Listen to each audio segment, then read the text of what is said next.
This week, the sky is calling all visionaries, all revolutionaries, all bad bitches with the good hearts. Come on down. We have some interesting celestial strategy, some opportunities coming up for you. I'm going to talk about all of that and what it means for you and more on today's episode of Cosmic RX Radio.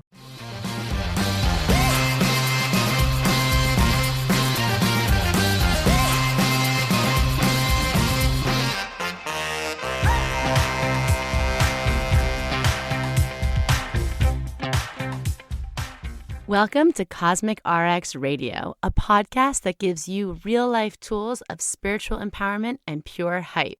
I'm your host and intuitive guide, MADI Murphy. I'll be serving up your weekly energy readings, cosmic boss interviews, and astro inspiration. Are you ready to love yourself more, manifest your dream life, and own your magic? Let's jump in.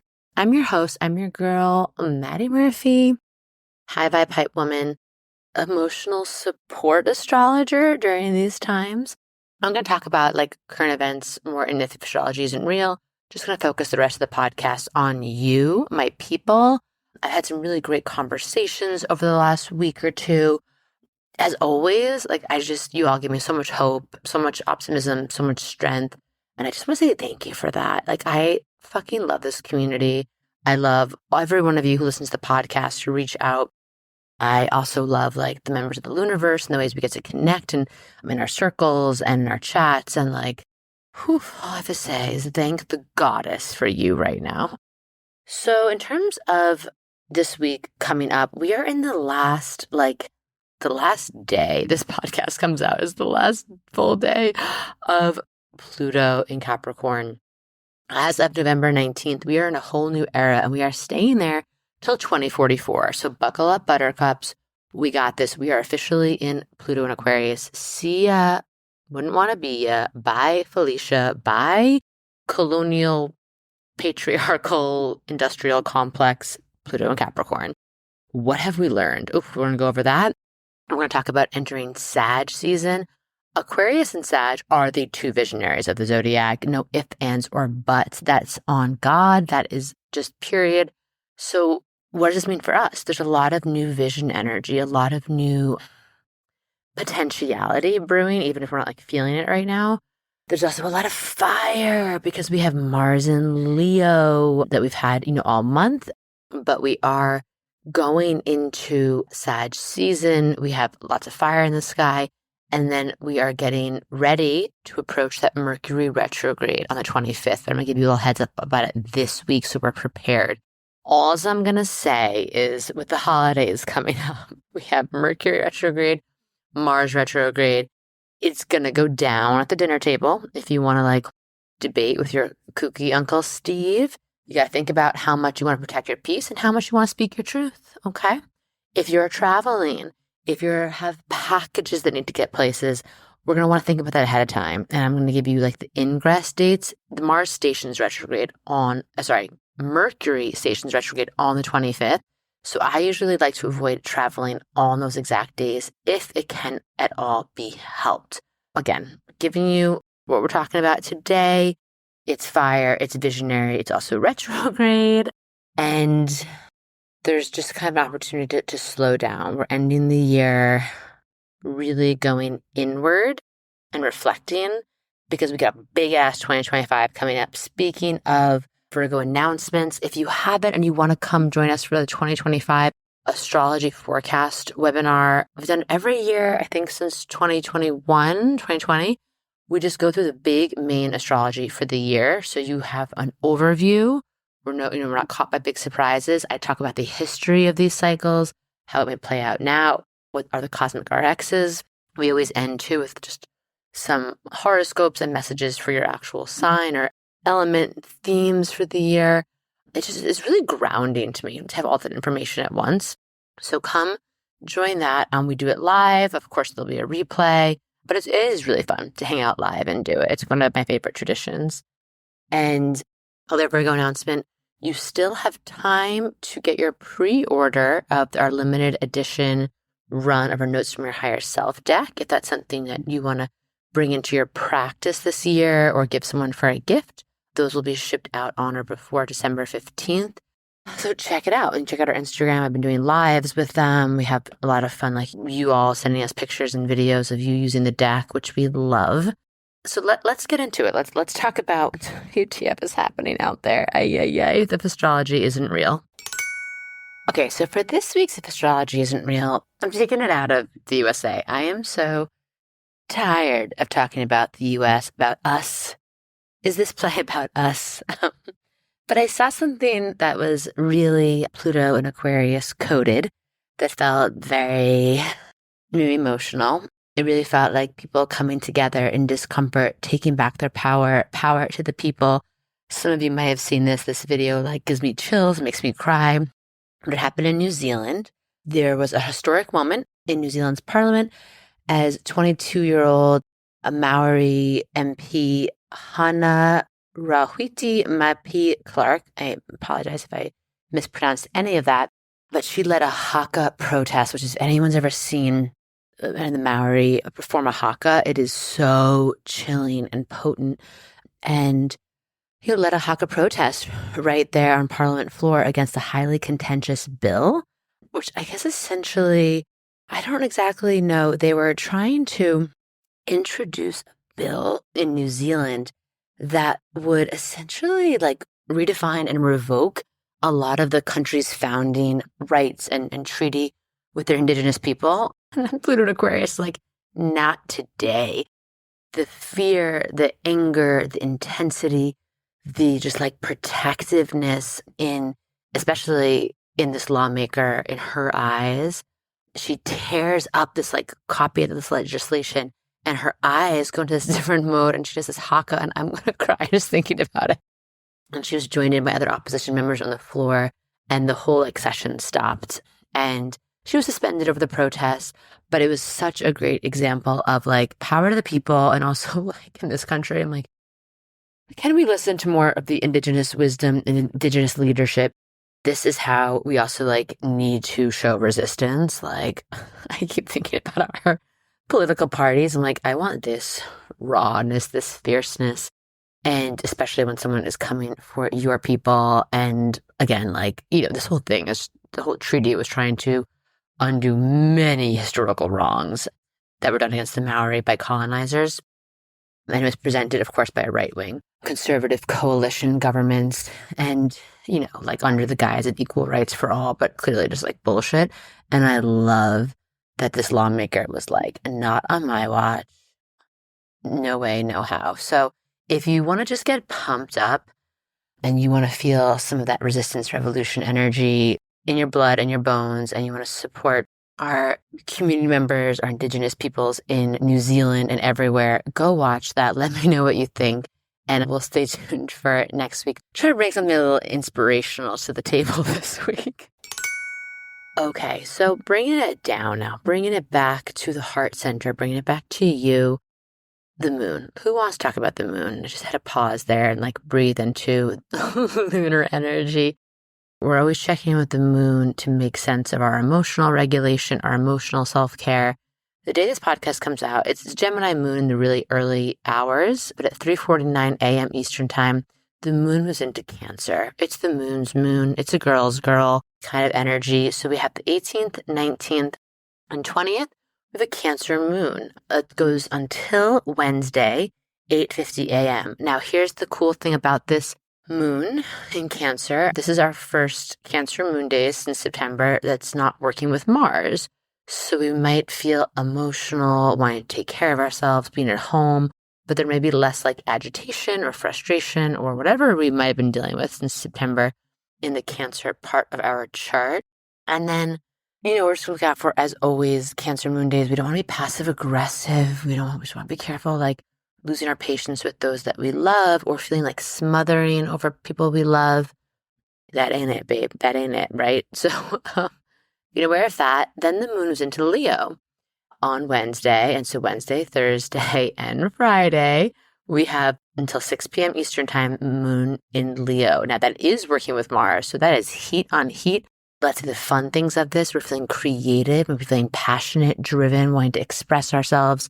Maybe we want to do something romantic. Maybe we just want to kind of live that larger than life energy. We love this for us. We are going to look out for, again, frustrations. We're going to look out for being like kind of drama queen energy. We're going to look out for, this is energy like we may also feel impatient. We want things to happen now and on our timeline. And that's just not really how it works, what I'm gathering from this whole human experience. So, again, how do we express ourselves? How do we temper that so that way we can enjoy like the good parts of that fire? Friday night, 6 p.m., Virgo moon. We got a Virgo moon weekend here, y'all. And this is, let's see, the weekend before Thanksgiving here in the US. So Virgo moon weekend, maybe we're tending to ourselves. What are our rituals? This is a great time to prepare for the double retrograde of it all. Like, let's stock the kitchen. Let's declutter. Let's set up a cozy sanctuary space. Let's start to feel like, okay, what are going to be the retrograde themes coming up? How do I prepare for them? How do I get ahead of certain timelines? How do I declutter, detox, do some things so I can really navigate this double retrograde, right? In a way that's like feeling positive, feeling like positive to us and supportive. That, and, as always, we're going to look out for feeling really hard on ourselves, being a perfectionist, being like self-critical. We still want to have fun. We still get to enjoy. Again, it's a Virgo, it's Sag energy. So also enjoy the big picture, have some fun, go do something on the weekend. Don't make the whole weekend, like, don't write yourself a to-do list like how I do. That's like 15 pages, like single space, 8 font of like all the things you should do. Just pick a few big things and then go enjoy yourself. Have some fun, okay? So let's talk about planetary planning. What do we need to know right now? What's happening? The big headlines. Pluto moving into Aquarius. Bam, for the next 20 years. Hello, goodbye. Sun entering Sagittarius. We love this for us. I always like to say, however deep we went during Scorpio season is how high we get to fly during Sagittarius season. And we're coming off of a big and weird November. We're still in it, but like the first half, we're being asked to dream up something new right now, right? We have the new moon in Sag next week. I don't want to get ahead of ourselves, but we're being asked to dream a new vision, but it's also while a lot is slowing down because on the 25th, like I said, Mercury is stationing retrograde in 22 degrees of Sagittarius. And we are in already the Mars retrograde shadow that began on October 4th, 2024. The shadow of Mars retrograde happened, but now we will be getting closer to the exact Mars retrograde on December 6th. And December is just a time to, like I said, slow down, reflect, go inward. I love that thing on TikTok, right? Like the winter arc, all this stuff. But like, I still want you to be really gentle on yourselves while you're doing it. And I kind of love the idea of taking these few months as we bridge from 2024 to 2025 and just focusing on you, what you can control, taking really good care of your mind, body, heart, soul, spirit, and then seeing how you want to shoot forward and shoot ahead. Because 2025, it's a whole new paradigm. It's kind of cuckoo crazy.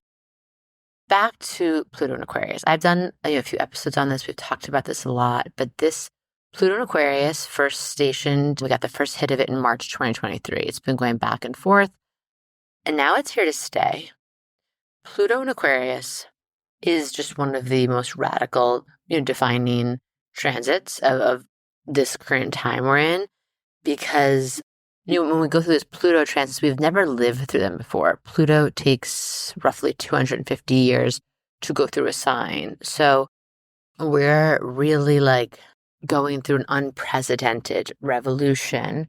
Pluto comes to reveal, to heal, to dig up the shadows, to show us where things have gotten really sticky or where we've gone too far with things, and then to bring things into balance.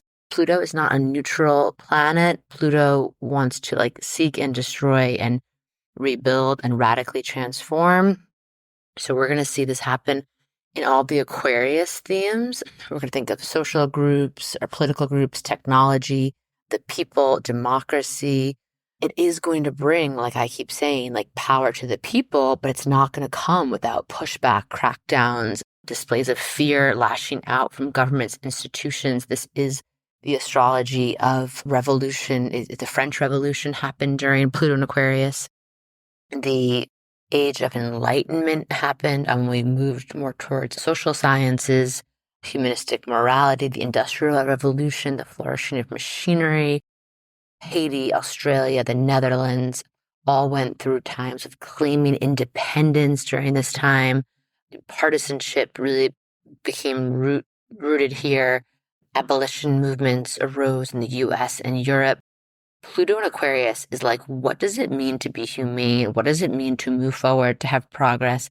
And we even go back like further than that. That was in the 1700s, 1777 to 1798, to be more specific. If we go back to the previous Pluto, way, way, way back, Pluto in 1532 to 1553 was here during one of the most radical shifts, which was when King Henry broke from the Roman Catholic Church and really dismantled England's devotion to a particular doctrine. King Henry established the Protestant reform, establishing the Church of England, where his ideologies reign, and it was a shift, but it also was like tyrannical in his mention. But then also like the Protestant movement gained popularity and Catholicism was challenged. And these are times where we see these big systems that are controlling people. We see them challenged, and we see new ways of defining ourselves and ruling ourselves. And again, understanding what it means to be human and to be humane. We also see a lot of big firsts in terms of science and technology. But, it's not easy. And the thing that I keep saying is like, we got to look out for the oppressed becoming the oppressor during this time. And Pluto and Aquarius, Aquarius is ruled by Saturn and Uranus. So these aren't like warm and fuzzy feelings all the time. And we're going to have it both, right? Astrology is like, it's a mixed bag, right? We're never having something that's all good or all bad. And also how we view it and how we deal with it is really the most important part. And that's what I love about astrology, is finding our role in the revolution of it all, finding out how to best navigate these times, using our chart to live our highest potential, to be our most empathetic, compassionate, creative, heart-open self during these times. And that's what my whole book is about, in the Cosmic Zone, which I can't wait to share with you this summer, 2025. So thinking about like Pluto and Aquarius, it's here now. And then again, in an individual part of our charts, we're finally getting a break of the cardinal signs. Congrats, like Cancer, Capricorn, Aries, Libra. We've been going through it. If you have like really dominant placements in your chart there, and especially where Capricorn has been going through a big revolution, that is shifting now. Now it's going to Aquarius. So you fix signs, it's your turn to go through really big changes. Pluto and Capricorn, I have to say, had to be one of the hardest ones just because of what it did on the collective level too, right? Like we had so much happen from 2008 moving into Capricorn, Obama getting elected all the way up to like 2016 elections, 2020, everything we saw just now, the last degree of it, the last election. So I'm not saying that like cardinal signs had it harder than anyone, but maybe I'm saying that a little bit just because that was really intense. We had some deep things, right? When the Pluto return of the United States of America here. So Pluto in Aquarius is coming to shift that Aquarius energy in our chart. So look, where you have that house is going to be going through a complete transformation over the next 20 years. And a lot of this I want to think about too is like Pluto in Aquarius is going to shift the realm of our mind and our thoughts and our energy. And I keep saying we have to do two things. We have to remember our humanity, remember our humanness in all things, because Pluto in Aquarius is going to try and shift us into a little bit of a more detached, disassociated society through technology, through AI, through maybe disillusionment, disenchantment. And we also have to think about our energy. Our frequency is going to be our most valuable currency. So how we're taking care of ourselves, the energy we're bringing to things. People don't want fake shit anymore. We see Pluto in Aquarius. The opposite sign of that is Leo. So we've seen Pluto in Aquarius really coming for Leo things, right? Especially Hollywood or just anything that's overly glossy and fake and acting like that sort of regal royal energy that's above other people. Pluto in Aquarius wants us to get real, to get raw, and what we have to look out for, there could be a stubbornness to this Pluto in Aquarius. So what I'm going to invite all of us as the cosmic baddies to do is to move forward with our vision for revolution, for change, for a more equitable future, but stay flexible, to stay in our heart space, to stay compassionate, to take good care of our energy and our frequencies. And that kind of leads us into, as we move into this sun moving into Sag this week, after we have on the 18th, we're going to have a Mercury-Jupiter opposition, Mercury in Sag, opposite Jupiter in Gemini, probably a lot of like big thoughts, big feelings. And then with the sun moving to Sag, we get this once a year. It's a time to kind of see like, what is the new perspective? What's the new dream I'm ready to dream? What makes me excited? What lights me up? I love Sag energy so much, and I can't believe I get to welcome a new Sag baby into my family. I feel so blessed. I have like so many of my favorite people are Sagittarius. As we joke in our family, the birthday cake during Sag season has like 1,000 names on it. So I want to think about like, what's lighting me up? Is it a new trip? I'm ready to travel. Is it something I want to study? Is it something I want to start? Is it just maybe like this month sent you off of your axis a little bit and we're starting to get our hope and our optimism back? But just noticing, like, again, we have November 21st to December 21st to really plug into that. And then on the 25th, Mercury stations retrograde. So I'll do more a little bit chit chat on it next week, but I just want us to be prepared because, as we always know, Mercury stations retrograde. We have to focus on our rewords, review, reevaluate, reassess, remember. We're not starting new things during this time, but because we're going to go through a double retrograde, I'm just imagining this Mercury retrograde is going to feel chaotic. It's also during the holiday season. It's in Sagittarius, the sign of travel, right? The sign of yippee yapping too much and not being able to take your words back. It's the sign of everything, of movement. So, in terms of just the really practical magic of it all, if you're traveling, allow yourself buffer times, double, triple check itineraries. There are going to be delays in the airports, the train stations. That's just it. It's holiday time. Secure your tracking numbers. Leave things plenty of time to things to get places and get where they have to go. Again, I don't know, but this is going to definitely bring up, I think, some things around the election. I talked about this summer, Mercury in Sag is like very connected to the mail and international mail. And I'm sure there's going to be things coming up around that.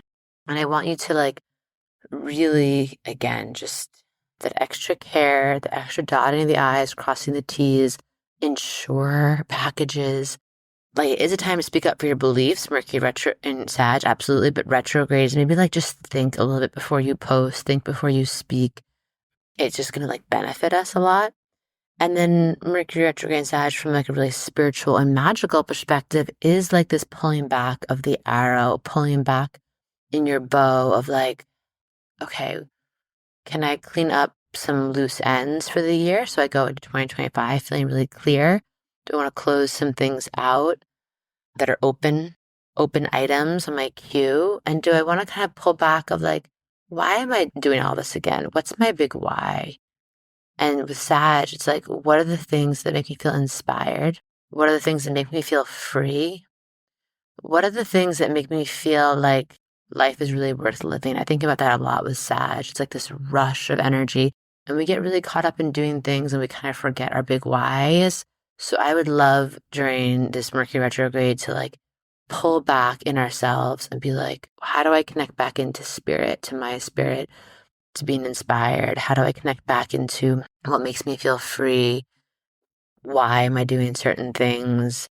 And like, again, what's that next like big vision that sort of lights me up and helps me navigate some of the smaller, just stumbling blocks and irritants and nuisances of everyday life? Because when you have that big picture vision, it's a lot easier. This is why I love Sag energy, like being around Sag energy. It's funny, it's smart, it's well-traveled. My Sages are like, they're a good time, but they're always working on something, like a good vision, something big. They're always dreaming bigger. And I think about my Aunt Gail said that to me years ago, and it really spoke to my Sag stellium of like, just when you think you can't dream any bigger, dream bigger. Like dream bigger for your life. And it's been a motto of mine, and goddamn it has humbled me and brought me to tears of like, I look around and I'm like, how? Like I never would have asked for any of this. Beautiful family, my little babies here, getting to do what I love, feeling just grounded and nourished in myself. And these are just things that like, when I had that big moment, and the thing that I'm referencing, the conversation that I'm talking about when I always say that, Aunt Gail told me to dream bigger. I mean, she would say it often, but the moment why it's like burned in my brain, why it's like a core memory, is because I was sitting at my cousin's dining room table, on the verge of making this big decision, a really fear-based or faith-based crossroads in my life to kind of upend everything I had built in my life up to that point in my Saturn return, and to choose a new path. And all I could think about was like what I was giving up and the security and what I had built, and like, all the stuff on the other side. I had no idea what it even was. I didn't even know what I was dreaming of, but it was just something. And it felt so crazy, and I felt so ungrounded and so out of sorts. And she just told me, like, just dream big, dream bigger, dream bigger. And it's really stuck with me. And that's what I just want to share with you. If you're at a crossroads, if you're feeling like something is stuck or sticky or stagnant, or you're just feeling like I just don't want to settle for crumbs in this area of my life, I want to do something new, I want you to choose this Sag season. I want you to go inward, and I want you to think about, okay, what do I need to fortify within myself? What is the dream I want to ignite? What is the pep talk I need to give myself? Who are the people? What are the resources I need so that I can dream bigger, that I can have faith in myself and trust in myself to dream bigger? Okay, and then going out there and doing the damn thing. That's what Sag likes. Sag likes to get the experience and do it and spread the wings and fly. So that's where I'm going to leave you for today. A lot going on. So we're going to, just take it all in stride. Mind our P's and Q's, walking on the side of miracles and magic. And I'm going to send you big ass blessings for big fat juicy checks, a hot fulfilling toe curling sex. And until next time, just wrapping you really in a deep, deep, deep heart hug. Mwah.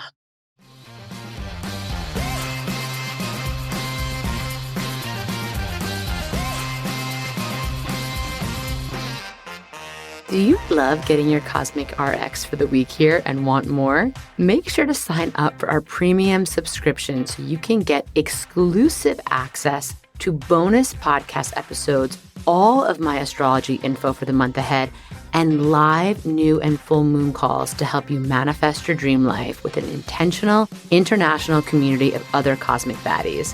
Sign up through our link in show notes. Thank you so much for listening to this episode. If you want to know more about Cosmic RX, head on over to thecosmicrx.com. And if you really love this show, I'd love it if you left a rating and review on Apple Podcasts or wherever you listen to podcasts. I super love hearing from you and reading your reviews. All right, you cosmic baddie, tune in next week. And until then, remember, love yourself fully, work your magic, and take no shit.